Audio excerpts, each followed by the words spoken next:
My name is Tyler. I'm the Director of Policy and Government Affairs at the Waterfront Alliance. And I'm really excited to introduce our first panel called From Mandate to Mechanics, New York City's first year resilience playbook. I do have to mention, I think there's some CEUs available. That'll be at the end of the presentation or slides. There will be a QR code that you can get, but we're really, really excited. So I'll just introduce the panel very quickly, and then I'll go around and have everybody on the panel introduce themselves. So the theme for this discussion today is that we have a new administration, a new mayoral administration, and lots of new agency leadership in place. And how does New York City now translate climate resilience and adaptation goals from mandates into actionable projects? And so this session is going to explore some early priorities, what kinds of interagency coordination is happening, and some of the practical steps that are needed to deliver resilience wins in the first year or in the first term, I guess depending on where the conversation goes, while balancing affordability and equity. So thanks for being here. We will have some time for audience Q&A at the end, so be ready to ask some questions. So with that, I introduce myself, and I'll just ask everyone to go down the row, introduce yourself, where you're from, your organization, and anything else you might want to say, starting with Angela. Hello, everyone. I'm Angela Licata, a Deputy Commissioner of Sustainability at the New York City's Department of Environmental Protection. And I have a very unique role, which allows me to do some cross-cutting work around the three primary operating bureaus, which are the Water Supply Bureau, one that is distributing the water that is potable and collecting water that is either wastewater or stormwater. And then the third bureau is the one that does our wastewater treatment before it is discharged into our adjacent water bodies. Good morning. Thank you for having me here today, and thank you for injecting the equity lens into your work and the city's work. My name is Anhthu Hoang, and I'm the Deputy Director and General Counsel of WEDG for Environmental Justice. We're a community-based organization. Our mission is to build healthy communities by ensuring that people of color and low-income people have a voice in the policies and government actions that affect them. So again, thank you very much for having me here today.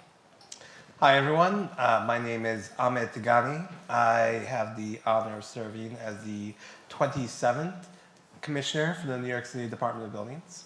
And as we think about equity, I also am very cognizant of the fact that I'm the first African-American Commissioner for the New York City Department of Buildings, which as an agency that I once worked prior to being at HPD for 5 years, and serving as acting commissioner that last year, all of this comes together in a sense where we have this incredible responsibility to make sure that over 1.1 million buildings are maintained safely. Over 40,000 active construction sites are being done in a way that's not only promoting a constructive and safe way to move forward, but actually getting those projects done. And over 28,000 licensed individuals rely on the department to be able to do their work every day. All of this exists in a regulatory role that is important, but isn't talked about in the policy space and how we affect and shape that policy enough by the department out loud in these meetings. And so taking this role, making DOB more prominent on the policy space as a forward first speaker rather than a reactor, and then thinking about how that looks in the sustainability space and the resiliency space is a really big part of how we are shifting gears and replanting ourselves. And we're lucky enough to have really smart and great engaged leaders over at the mayor's office of environmental justice and I don't know. It's climate and environmental justice. This has been already a long morning. Who we work with day in, day out to figure out the policy pieces of it. My name is Paul Onyx Lozito. I am the Deputy Executive Director for the Mayor's Office of Climate and Environmental Justice, which is fully a mouthful. But I would wager a little bit of a less mouthful than our original name, which was the Office of Long-Term Planning and Sustainability, with the acronym OLTPS. my role here is to work with you all, to work with the Waterfront Alliance, DEP, the Department of Buildings, WEACT, to really assess what our current climate context is in New York City, what weather patterns we're dealing with every day, what are the risks that we're seeing, how are those risks playing out for underserved New Yorkers as well as resource New Yorkers, looking at that data, look at that analytics, and then convening bodies of academic experts, whether in city government or beyond, or in academic institutions, to project out into the future what is our climate context, what are our risks and opportunities, and then transparently talking with you all about, what we see in the future from a climate context, and then identifying through a succession of planning efforts how to resolve those issues. And then once those resolutions are sort of codified in our various planning efforts, to then work with our agency partners on, and our environmental justice advocates and the Waterfront Alliance and beyond, to achieve the goals that are set forth in those plans to realize a safer tomorrow for New Yorkers. Amazing. Great panel, and thank you all again for being here. So I guess my first question to kick us off is for everybody, maybe we can start with the commissioner, is on the question of affordability, which we obviously had to talk about in the context of this conversation. And I think for a lot of us in the advocacy world, we've been trying to think about how to get with the times and connect climate to affordability. But in a lot of ways, that connection was always there. You can think about it, I think, in the sense of climate disasters and how they hit people and the recovery that comes with that, and how that might not be spread out evenly in terms of the recovery from those disasters. And then also maybe on the solution side, at a personal, individual level versus the community scale solutions, or it can be expensive. And so I wonder if everybody could speak a little bit about how your work is aimed at the intersection of climate resilience and affordability, and if there's anything new or creative that you're thinking about in terms of expanding that portfolio in that context. Yeah, I mean, for DOB, there's a couple of places where our playbook exists. So either Appendix G or the zoning resolution, reminding folks that we are the steward of the zoning resolution. So it's important for us not only to take these great ideas that come out and make sure people know about it, but we're watching how implementation happens and trying to be the feedback loop that goes to our colleagues at DCP or environment. Maki J, and trying to figure out how we figure out the policy for tomorrow. And then I think on sustainability, you've got the Energy Conservation Code as a main bulk work, and then local law obligations that come after that. So we've got this playbook on the technical side.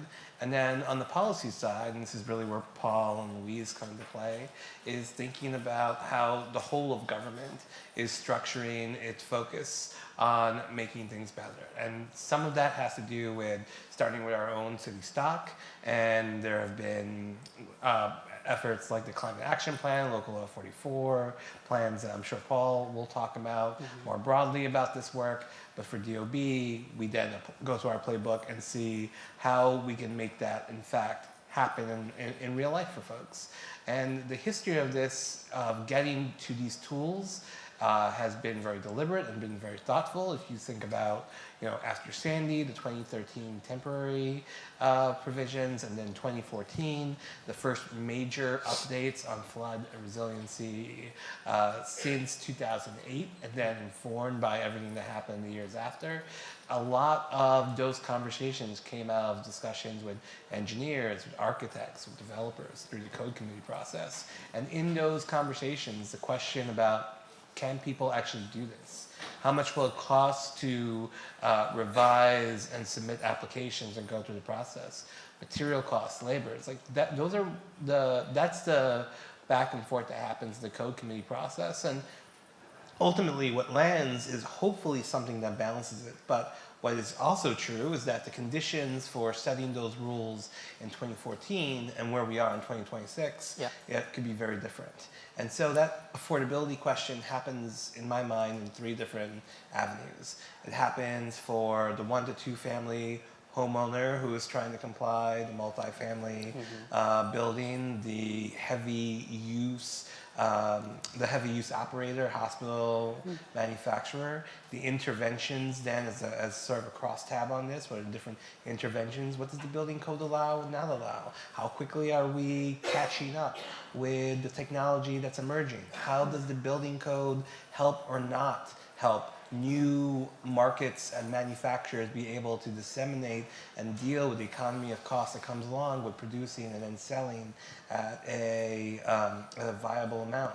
And so that sort of market formulation and understanding of how the code is affecting people in real life, contributing or hurting the affordability question is really important. And then lastly, as has been said before, the idea is that we do these upfront costs and then long term, either individually for their building or their property, that they'll see savings, or there are costs that are associated with not doing something. So whether that's increased insurance, whether that's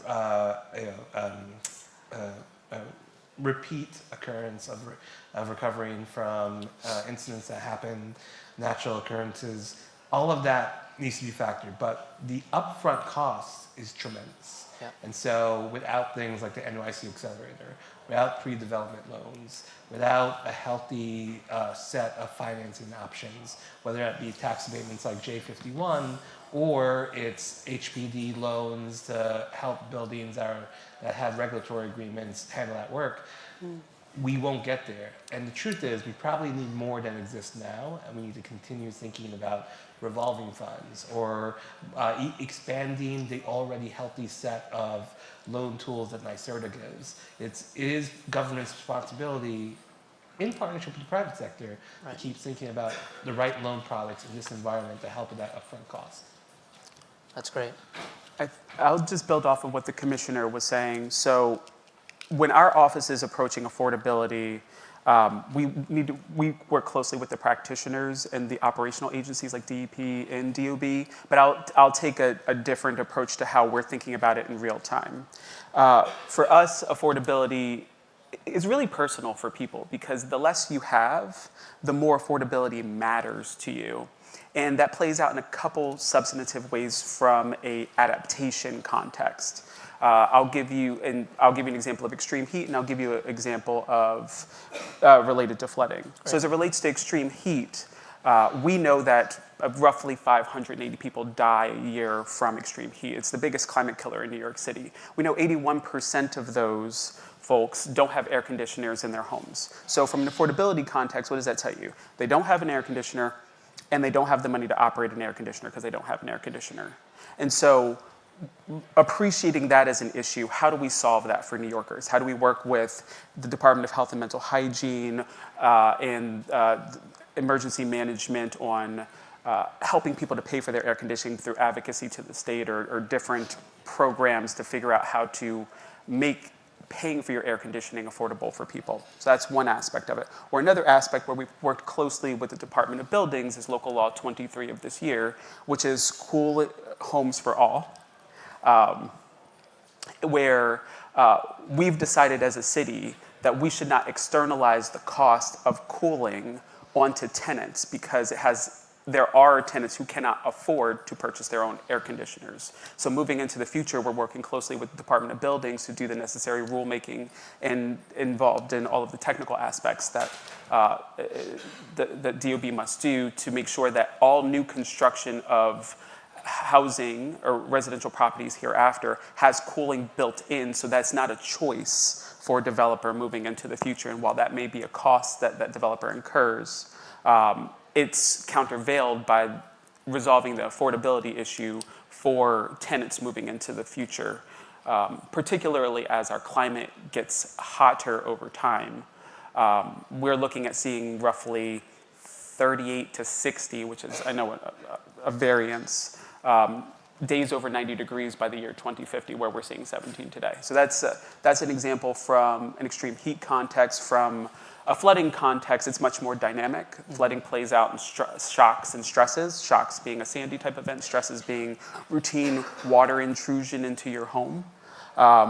Where there are some clear connections to affordability, particularly from the shock point of view, is flood insurance. Flood insurance is becoming rapidly unaffordable and unattainable to New Yorkers. And working with our colleagues at the Department of Buildings, at the Department of Environmental Protection, wherever practical, to change the landscape so that you won't experience a Sandy-like shock, and you may be able to demonstrate to your insurance service provider that your building is less flood prone, which may have an benefit of reducing your flood insurance. Concurrently, as it relates to the stresses, day in and day out, again, it's working with the Department of Buildings and the Department of Environmental Protection on ensuring that buildings have the appropriate sump pumps and systems in place so that people aren't exposed to really rapidly increasing costs that happen when water infiltrates your home related to mold, damage to home contents, and sometimes,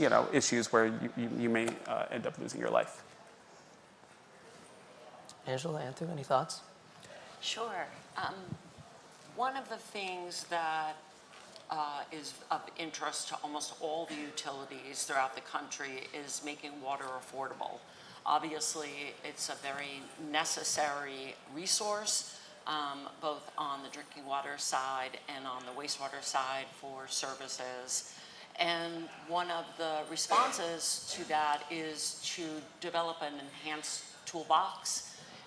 So we have been heavily leaning on green infrastructure for a number of years now. Since 2012, we have built actually over 16,000 distributed assets.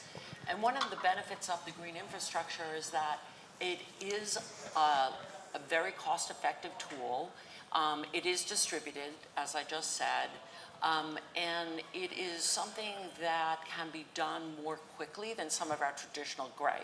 So we still plan for the gray. This is not like a green versus gray situation. It really is that we have to enhance both sides, but building in the green and layering on some of the cost benefits that are achieved in communities that receive more vegetation, the benefits of additional cooling from trees. DEP itself has planted over 2,400 trees with support from the Parks Department.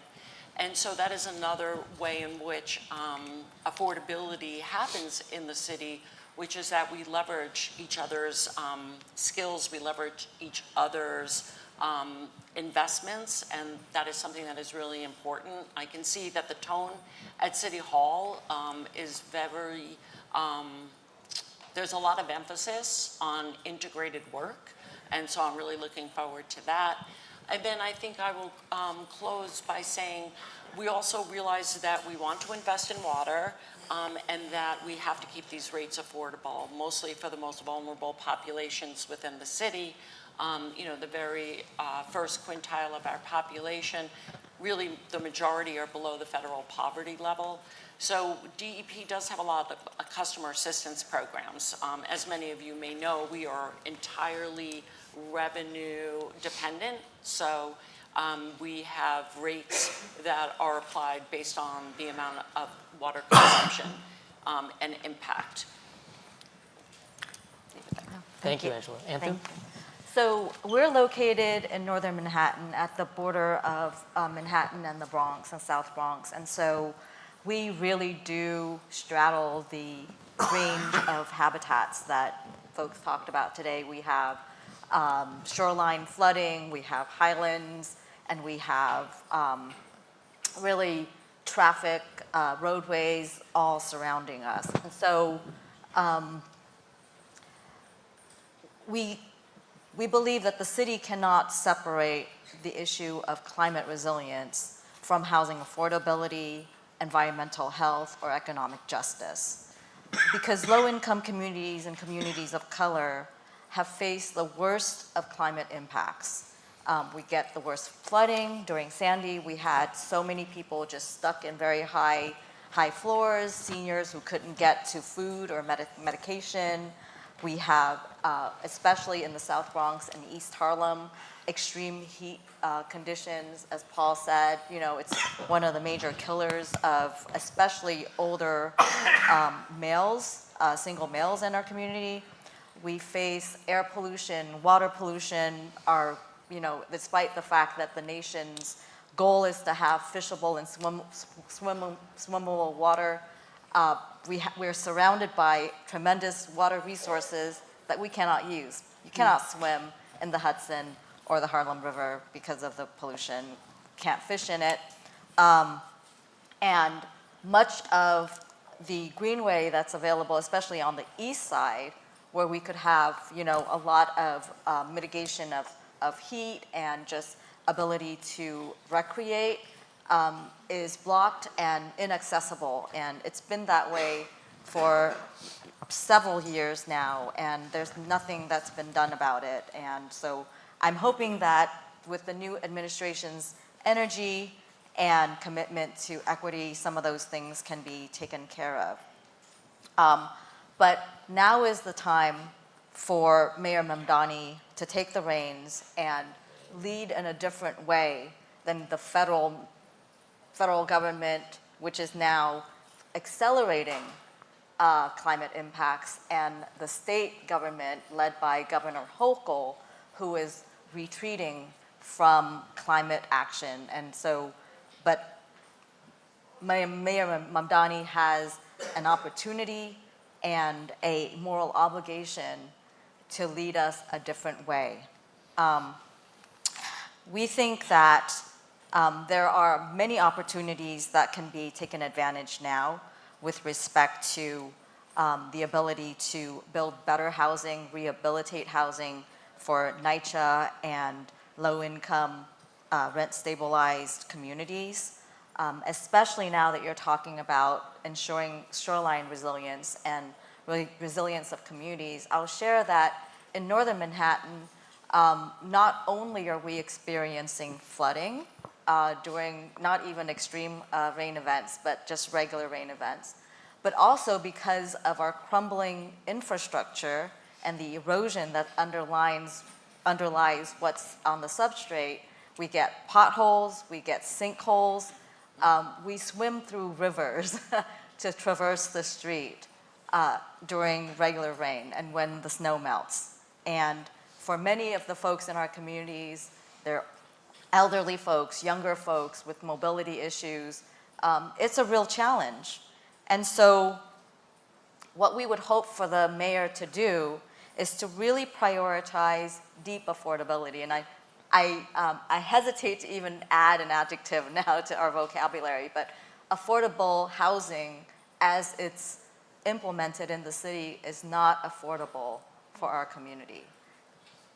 Every day, almost, we see new high-rises rising up out of, the rubbles of older housing that's being knocked down or former uses. In some sites where, you have to question, is this the right place for housing? But in any event, we get these luxury housing coming up very often, and nobody in our community can afford it. So, I would hope that the city could find a way to maybe start with looking at rather than area median income of a borough, maybe it's even more fine-grained than that. Maybe it's the community district, so that the people who live there can benefit from the housing that's coming up, as opposed to building more housing. We don't need more housing. We have a lot of housing. The question is whether that housing is affordable to a community like ours. And then for the existing housing stock, I think there is an opportunity to rehabilitate and to retrofit them so that they're safe and healthy for everybody. And so just in closing, I hope that the city will take the opportunity of Local Law 60 and 64, which requires the city to develop an EJ report, which was released back in 2024, and the follow-up to develop a EJ plan to address the issues that were so well laid out in the report. We hope that the mayor will empower the Office of Climate and Environmental Justice to really deeply engage with the impacted communities, to really get their perspective on what needs to be done in their neighborhood, because they know best what solutions work and what don't. And then to really give MOCEDG the power to hold city agencies accountable for ensuring that the plan is implemented and implemented in a way that empowers communities. Great, that's really helpful. Thank you, Anne. My mic is off. There we go. That's really helpful. So, I mean, I think I was going to try to summarize and wrap up, or try to summarize a little bit of what you all said about this question of affordability and how it's about cost, but it's also about incentive. But Anhthu was talking about something that maybe leads into one of the questions that I had for you, Paul, about the role of the Mayor's Office of Climate and Environmental Justice and the NYC report, which I understand is underway after some really great engagement sessions earlier this year and lots of work, obviously, in the prior administration as well. And so I guess thinking about the role of the Mayor's Office of Climate and Environmental Justice, we had met, Waterfront Alliance had met earlier in the year with the Deputy Mayor of Operations, Julia Kirsten, who talked a lot about the role of embedding resilience and adaptation within all of the agencies, and the role that the power that City Hall has to really enforce that mandate, I guess, to include resilience and adaptation within each of the agencies, which we've heard a little bit about within DEP, within DOB. And so I wonder if you might want to respond or talk a little bit about the NYC report, or also just more broadly about what, as City Hall, how do you enforce that? What does that look like in practice? Sure. So thank you for the question. So setting the stage for everyone. So the Mayor's Office of Climate and Environmental Justice sits under the Deputy Mayor of Operations, Julia Kirsten. We report to the Chief Climate Officer, Louise Young. So it's a little bit of table setting there. Our office has a couple primary functions. So as a mayoral office, we're a policy office as opposed to an operational agency. So we don't oversee large capital projects as an office. We work with agency partners to achieve the community's visions, from sort of a physical manifestation in New York City, or with HPD on public-private partnerships to develop affordable housing, or the range of sort of operational capacities come from our agencies of partners. So we are a policy office. We also have, as a mayoral office, a tremendous ability to coordinate our agency partners and to plan. And so how we take that mandate is we first look at the data that we have available to help advise our deputy mayor, the mayor, and our agencies on how to do projects better and smarter. And so first, just to build on what the deputy mayor was talking about in terms of how we can integrate adaptation into all of our projects, we see that as non-negotiable. We have data that tells us what our flash flooding is going to look like in 2050 and 2100, and we have tremendous partners, including Angela at the DEP. And so through, say, efforts like the city's climate resilience design guidelines, we have the ability to sort of measure once, cut twice. And what I mean by that is we know that DEP or other agencies have capital projects that they are planning. Part of that is, let's make sure you have the data and the modeling available to you from our point of view, and we can help you build the capacity wherever is necessary, so that when you're doing your capital projects, you can consider climate up front. The sewer will be designed in a way to consider 2050 or 2100, or the modeling for the green infrastructure project will be commensurate what we're seeing based on the data that we have in alignment with the data that you have, in order to make sure that we're achieving the city's goals. So there's one aspect of it is through our climate resilience design guidelines, making sure that we're advancing capital projects are just smarter and informed by the data. In addition to just that sort of infrastructural rapport, when it comes to how do we achieve other climate goals, that's really an agency-to-agency conversation or a coordinated conversation. And that's mostly manifested in our planning efforts. In this role, we oversee the long-term climate plan for New York City, which is Plan NYC.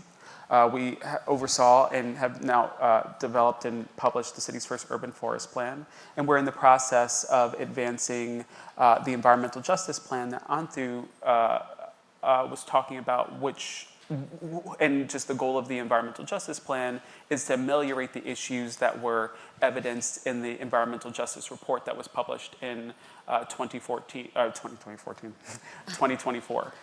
And so where we find ourselves is, just sort of as a summary, is that we have a range of different issues that effectively tell us that the climate is getting hotter and wetter. This is what it looks like now. This is what it looks like in our environmental justice communities. This is what it'll look like in 2025 or 2035, 2045, and 2050. And this is the opportunity we have to work with our agencies to develop better solutions. And we're doing that all in real time. And so as an example from, say, the urban forest plan, we identified extreme heat as an issue. We talked about that.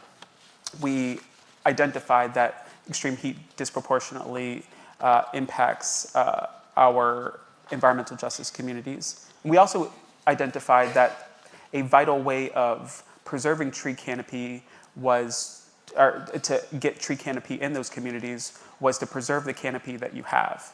And then we looked at what vulnerable trees look like in those communities. And where that led us was connecting parks and NYCHA to make sure that parks is providing support to NYCHA to sustain and cultivate their trees, which has a concurrent goal of addressing extreme heat in an environmental justice community in a way that addresses an issue that was articulated in the climate data.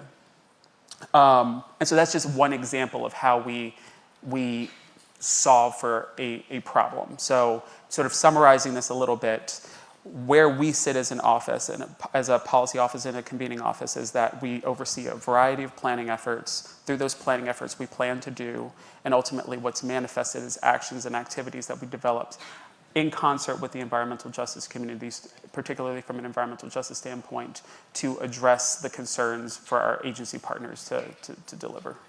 Great, that's really helpful. And sorry, I think it takes a second for the mic to turn on once finished. Okay, there we go. I appreciate the examples, particularly the design guidelines and how that's going to be embedded now into all, I guess the pilots are going on for that right now. And but in the future, all capital projects the city takes on will have some level of climate resilience design embedded in them, which is really great and something that we've certainly been advocating for. I wonder if anybody has any responses to that.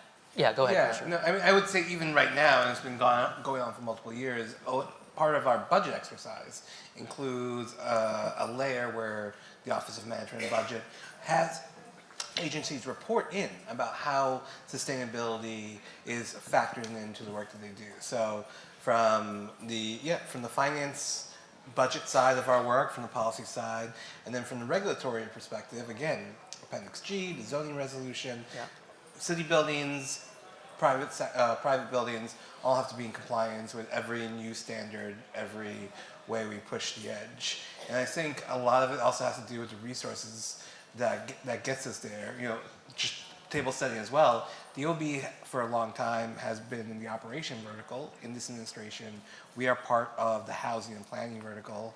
And that's really important because DOB is not only thinking about what's happening now, but we're thinking about the future.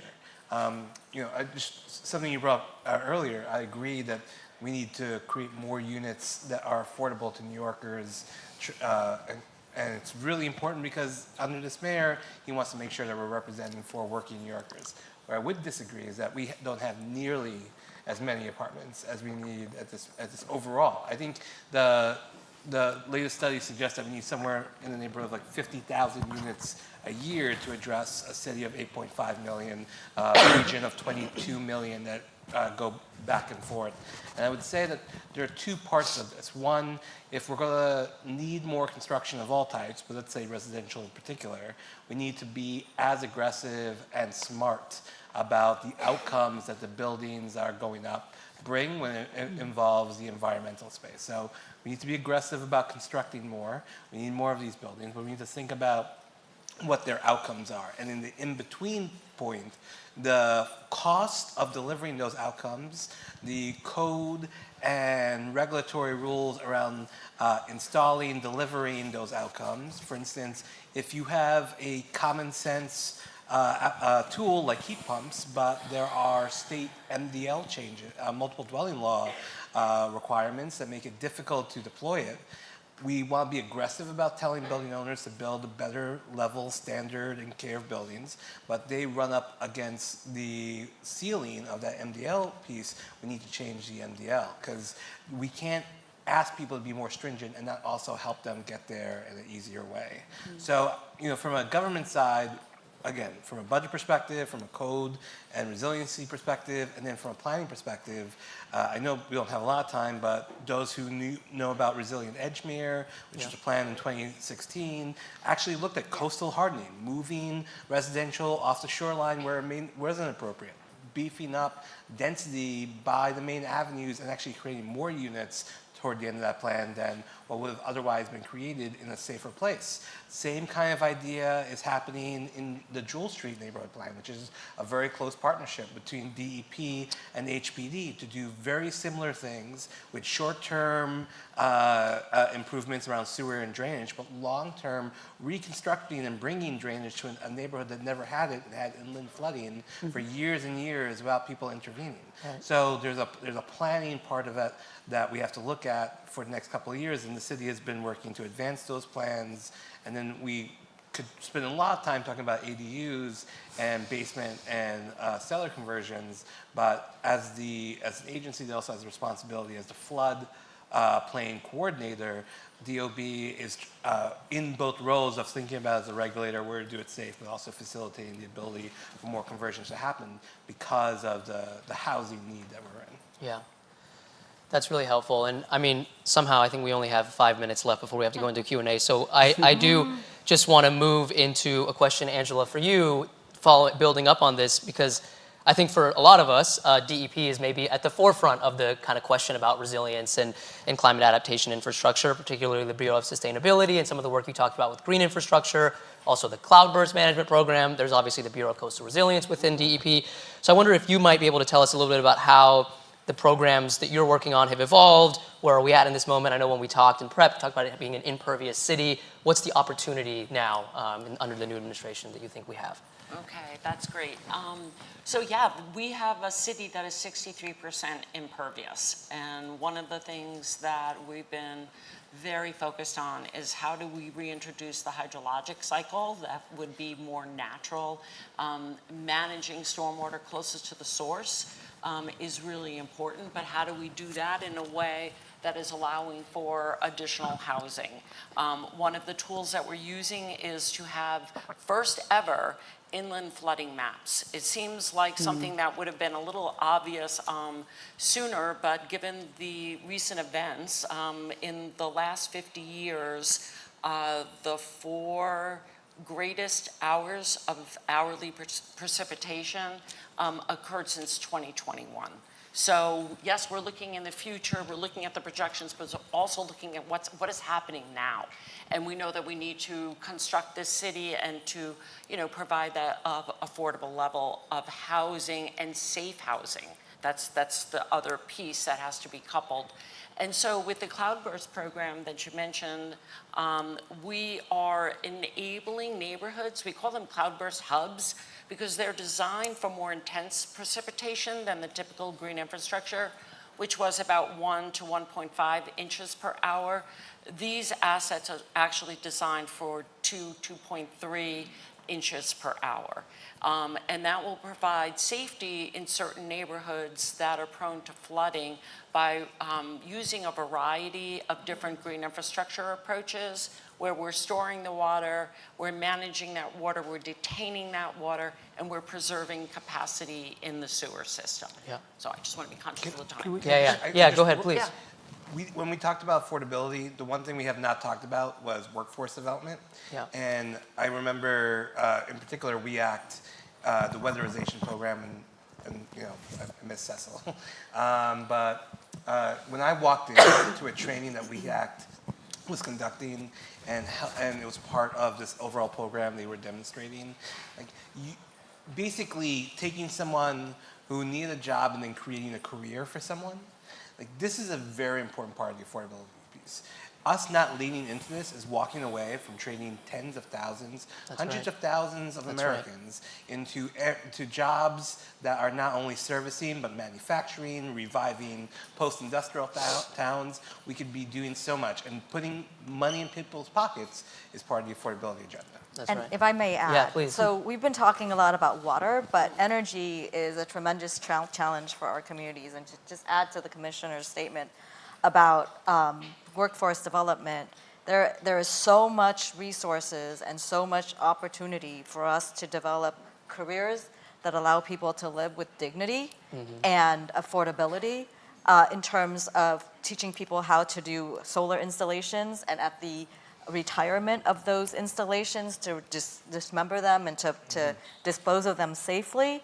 That's a career you can grow your families on and your communities on. And then when the climate becomes, sorry for the pun, friendly again for wind and other sources of renewable energy, we need to be ready to train that workforce for our community as well. And as the commissioner said, there are so many people that are able and willing and hungry for the work. There's a lot of stereotyping of communities of color and low-income people, just wanting to rest themselves on entitlement programs and not work. That's not true. Right. Every day, every month, we have several workforce workshops going on. People come in to do things like just flagging for construction because they are so willing to work and they want to live with dignity. And that's what I think there's an opportunity for this mayor to generate. That's right. I totally agree. And I mean, I think I'm glad you brought up energy. I know that the Economic Development Corporation, EDC, has a Waterfront Pathways program that I think is trying to expand some of that workforce. We've talked about DEP and how to get a maintenance workforce pipeline that, there's also great jobs there for maintenance and operations. There you go. Just launched. You want to say something about that very quickly? DEP just launched a workforce development program that is in coordination with the Doe Fund. So we will be training individuals who then can be introduced into green infrastructure maintenance and into the civil service system. And we have many opportunities for blue collar, which is a really amazing career in water and definitely provides a lot of dignity. These are people that are, perhaps flirting with incarceration, but this is an opportunity for them to really take hold of a very good livelihood. Great. So I think we don't have time to go through the last two questions that we had, so I'll just go to the final question and end on a more positive note. The two questions, in case anyone wants to ask the second one that we don't get to, is around challenges and issues and what changes are needed to deliver resilience infrastructure. Was it really just funding? Is it regulatory? Which we talked about a little bit. The answer is a lot. Yes. Okay, The answer is yes. which is why we're not going to do that question. We're going to do a positive thing, and if you could each just quickly tell us a little bit about what's on the horizon for you. You've already talked about a few things, but if you could just tell us a little about what's coming online as it relates to resilience or waterfronts, and maybe we'll start, Paul, and come all the way down, and then we'll open it up to the audience for Q&A. So the Waterfront Alliance and others have asked the city for years to do a real rigorous and robust adaptation plan. And so what we are really excited about is that we heard the advocates' concerns. We also looked at all of our planning obligations as an office. As you can see, they're robust and sometimes difficult to talk about. And basically what we found is that we had an obligation for a long-term energy plan, an adaptation plan, and a sustainability plan. And starting next year, we will issue a more consolidated plan, YC, that will consider adaptation, energy, and sustainability in one fell high-level swoop that will be published in 2027, which will give us the ability to look at those issues broadly, interrelatability, so you could make the point in one plan logically that a heat pump is naturally resilient because it's not often something that's in your basement where it may be flooding. And then after we publish our more robust plan, as an update, we will publish in 2028 a substantial adaptation plan, which will give us another deeper opportunity to work with our agency partners on some of the issues that you saw play out here, whether it be where's the appropriate place to have an ADU, what are the appropriate regulations in our buildings in a inland floodland mapped area, and beyond.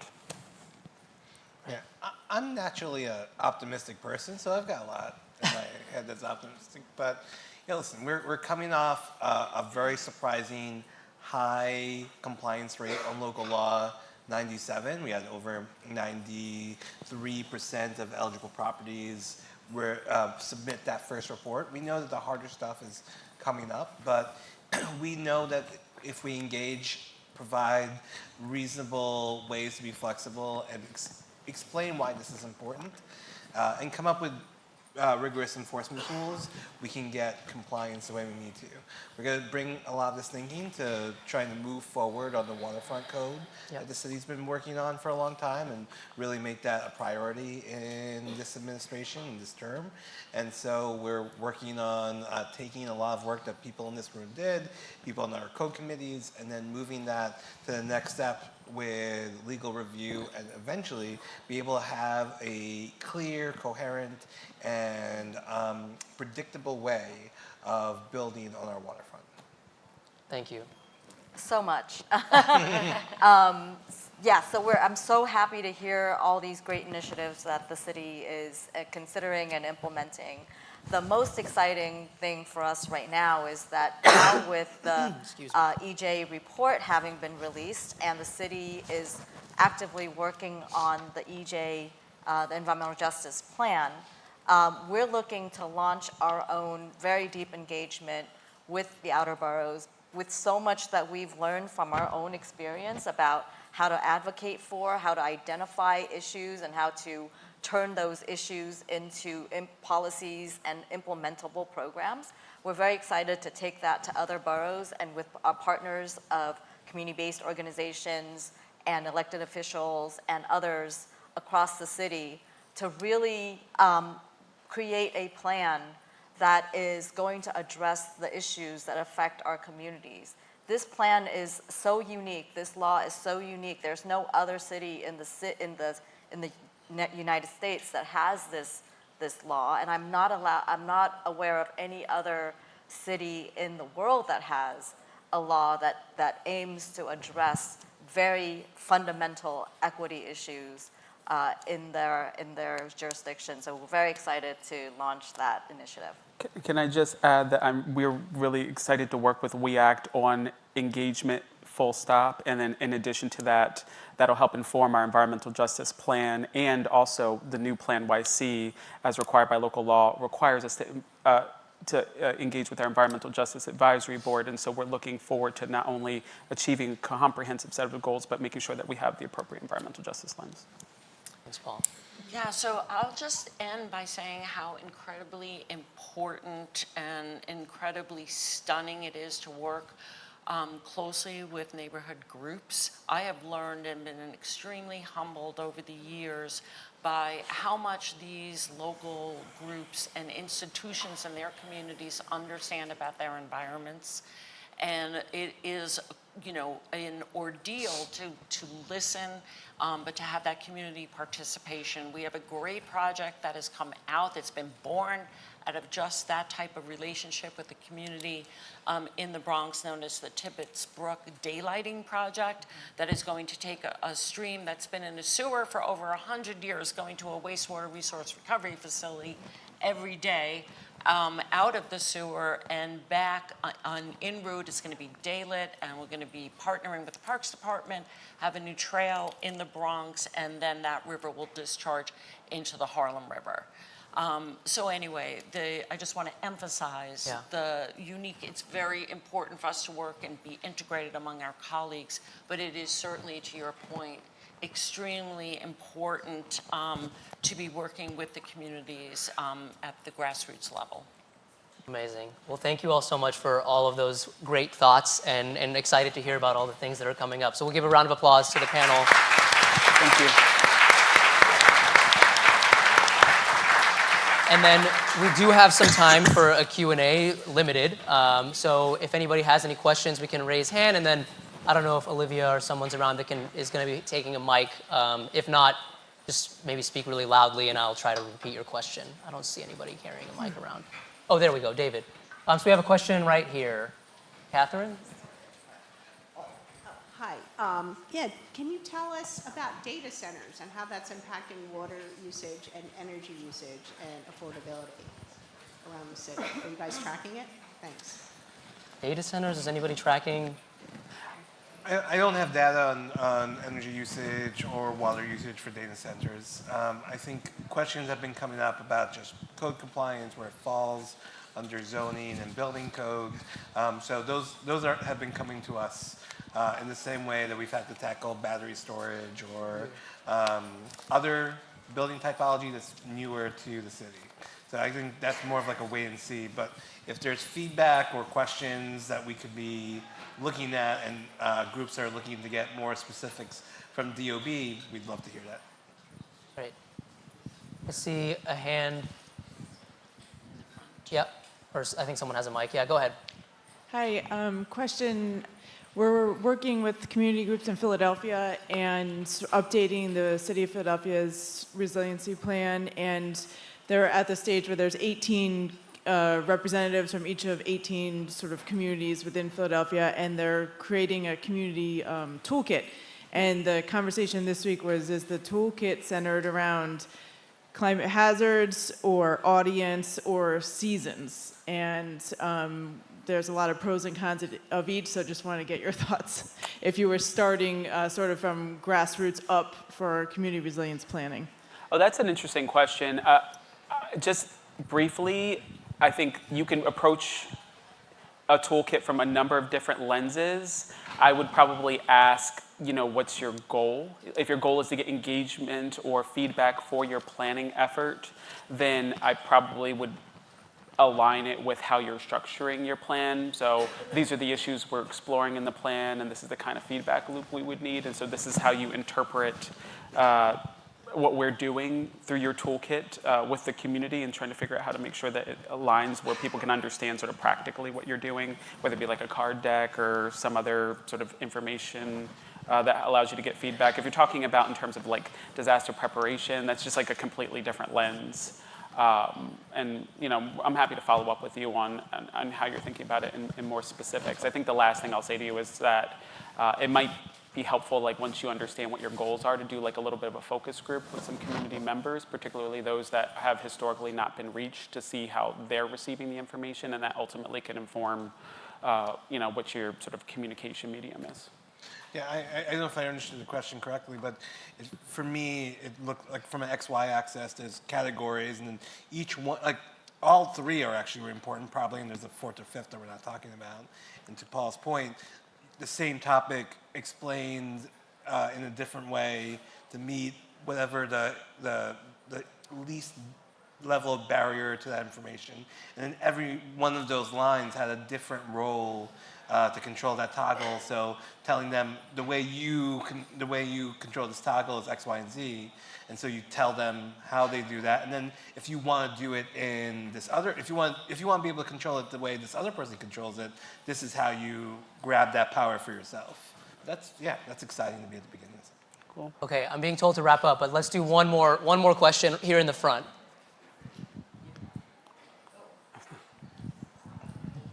Thank you. We talked a lot about green infrastructure as a way to mitigate risks, especially flooding risks. But to what extent has managed retreat have been considered? I'm thinking in reference to the Edgemere case. That has been a way in terms of low-income communities who have been facing this time and time again to just relocate them. And it's not easy. I understand that also has a longer time horizon. And are we placing the burden on Black and brown communities to leave their homes that they have shepherded and steward? Yeah. But to what extent has that been considered as an option? Resilient acquisitions? Yeah. I mean, I can talk a little bit about, we can talk about Jewel Street, but so basically, relocation programs have traditionally been something, when we've done it, has been, well, from a planning perspective, managed retreat in Edgemere is a very specific example, and it's been really about balancing what you can do versus shore hardening. So shore hardening in Edgemere was part of the plan, but that managed retreat was a big part of it. You have a place like Manhattan, when you look at the ADC's project when they did shore hardening, that was not about managed retreat. It was about, we knew we could not retreat, so how do you make it stiffer? And then, so you have to figure out what your tools are. I will say from relocation perspective, if I understood your question, is when we've done it in the past, it's been with the availability of federal dollars. It wasn't until last year, when Paul's office coordinating a citywide effort and us being able to use Jewel Street, the Jewel Street neighborhood planning process as a platform, was able to talk about a citywide focus that will probably mix federal and city funds together depending on how long the program is, who's eligible for relocation. But that's more of like an inland with access, with proximity to a creek, an inland flooding solution. And even in that scenario, it is focused again on like moving the housing capacity to a safer place. And then the lots that are being acquired, in many ways, are part of a repurposing plan that will allow for a blue belt solution that's going to be there, or open space for absorption. So it's, I guess my bigger point is that it's a toolkit that we're looking at. It's focused on not putting the burden on low-income communities, but it is focused on going to low-income communities who have been dealing with this without assistance for a long time. And this is also complemented by a state program and a state bond that they've been working on throughout New York and looking to figure out what they can do outside New York, but have been actively talking to us. In fact, the head of HPD now, Dina Levy, was the person who was in charge of this program at the state level. So that intelligence and background has now traveled and just bolstered the ability of the city's leadership. I'll just add on to everything the commissioner said is spot on. So sort of top lines from my point of view, when I was at the state with Dina, I oversaw the Sandy Recovery Buyout Program. And so I had the privilege of coming to the city, working with the commissioner, with DEP and others, and helping to design resilient acquisitions. And the commissioner gave you really good detail on our first pilot, but broadly, how are we looking at acquiring properties that are at significant flood risk? It's what we're doing as a city is we worked with the community with Rebuild by Design to look with community groups to identify what an equitable buyout program would look like. And we landed on certain fundamentals that we're now piloting and modeling in real time. The fundamentals are identifying where there are clusters of homes and communities where people are seeing a significant flood risk. Looking at that data with the Department of Buildings, with DEP, and with others to identify what concept of, what's the preponderance of solutions for those homes, right? And if there is not necessarily a viable option, identifying what are some ranges of long-term uses, and ultimately funding, whether it be the state's Blue Buffers program, whether it be federal resources in the future, whether it be working with our city agency partners on securing capital dollars, because maybe the acquisition of these homes will be part of coastal barrier or coastal protections. And ultimately, once we understand willing seller, long-term land steward, funding source, going to the community and having a real and intentional conversation about whether or not that's the right option for them, and also making sure that we're doing that in a way that provides for time, which I know I'm probably running out of, which is like, we know that like if we know from Sandy, if you offer a buyout and you only give people 3 years, you're only going to get some amount of participation, right?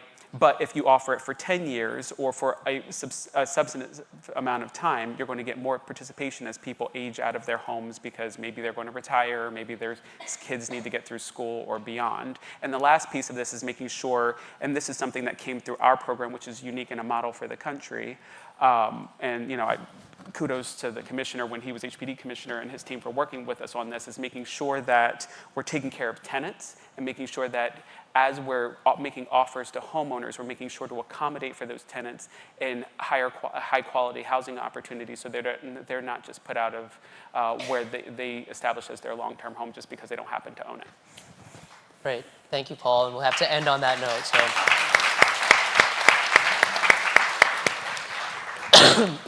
I think we can put a slide up with the CEUs, and then there's a break happening now that we missed by quite a bit. But thanks, everyone.